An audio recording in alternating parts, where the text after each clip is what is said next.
পুলওয়ামায় শহীদ জওয়ানদের শ্রদ্ধা, বিকেলে শহরে মোমবাতি মিছিল। শহীদদের শ্রদ্ধা জানাতেই মোমবাতি মিছিল।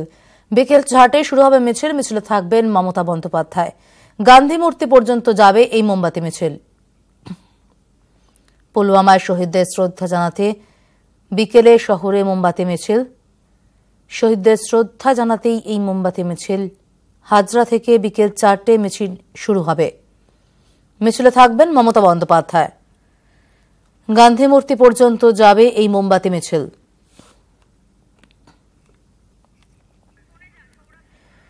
সৌরভ গুহ প্রতিনিধি রয়েছেন টেলিফোনে। সৌরভ, এই মিছিল সম্পর্কে কি খবর পাচ্ছ? দেখো, ইতিমধ্যেই কিন্তু গোটা ঘটনার নিন্দা করেছেন মুখ্যমন্ত্রী মমতা বন্দ্যোপাধ্যায়, তৃণমূল নেত্রী মমতা বন্দ্যোপাধ্যায়, এবং গোটা ঘটনার পেছনে গোয়েন্দা ব্যর্থতার দিকেও তিনি কিন্তু অঙ্গুলি নির্দেশ করেছেন।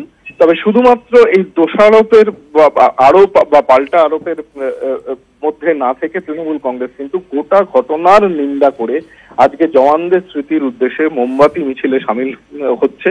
যে মিছিল শুরু হবে বিকেল 4টায় হাজরা থেকে, এবং যে মিছিলে পা মেলাবেন বলে জানা যাচ্ছে মমতা বন্দ্যোপাধ্যায় পা মেলাবেন, থাকবেন অন্যান্য শীর্ষ নেতৃত্ব। সব মিলিয়ে এই গোটা ঘটনা, যে ঘটনাকে নিয়ে এই মুহূর্তে গোটা দেশ শোকস্তব্ধ, সেই শোকের আবহেই কিন্তু জওয়ানদের স্মৃতি তর্পণ করতে ফের রাস্তায় নামছেন তৃণমূল নেত্রী রাজ্যের মুখ্যমন্ত্রী মমতা বন্দ্যোপাধ্যায়। সমাদৃতা। ধন্যবাদ সৌরভ।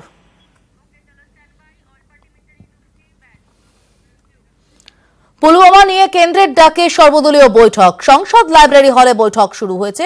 আলোচনা চলছে রাজনৈতিক দলগুলোর সঙ্গে। তুহিন দাস চন্দ্র প্রতিনিধি রয়েছেন টেলিফোনে। তুহিন, এই বৈঠকে কোন কোন রাজনৈতিক দলের কারা কারা যোগ দিয়েছেন, কি আলোচনা হচ্ছে সূত্র মারফত কি খবর পাচ্ছ? দেখো, যে বিষয়ে আলোচনা সেটা তো জানাই যে কাশ্মীরে যে বিস্ফোরণ, তারপরে কেন্দ্রীয় সরকার পাকিস্তানকে নিয়ে এবং জঙ্গিদের বিরুদ্ধে কি ব্যবস্থা হবে তাই নিয়ে বেশ কিছু পদক্ষেপ ইতিমধ্যেই নিয়েছে। সেই বিষয়গুলো নিয়ে বিরোধী দলগুলোর দাবি ছিল তাদের সামনে সেগুলো বলা হোক, কেন্দ্রীয় সরকার কি নীতি নিচ্ছে, এবং সেই কারণেই কিন্তু এই সর্বদলীয় বৈঠকের ডাক দেওয়া হচ্ছে। কেন্দ্রীয় সরকারের পক্ষ থেকে সব রাজনৈতিক দলকে এই বৈঠকে ডাকা হয়েছে, এবং সিংহভাগ রাজনৈতিক দলই কিন্তু এই বৈঠকে উপস্থিত রয়েছেন, এবং তাদেরকে জানিয়ে দেওয়া হচ্ছে যে কেন্দ্র জঙ্গি দমনে কি কি নীতি নিচ্ছে এবং পাকিস্তানের সঙ্গে কূটনৈতিক সম্পর্কের ক্ষেত্রে কি কি ব্যবস্থা নিচ্ছে সেই বিষয়ে এই সর্বদলীয় বৈঠকে জানানো হচ্ছে, এবং সেই সঙ্গে অন্যান্য রাজনৈতিক দল যারা সর্বদলীয় বৈঠকে উপস্থিত হয়েছেন তাদেরও মতামত নেওয়া। ধন্যবাদ তুহিন।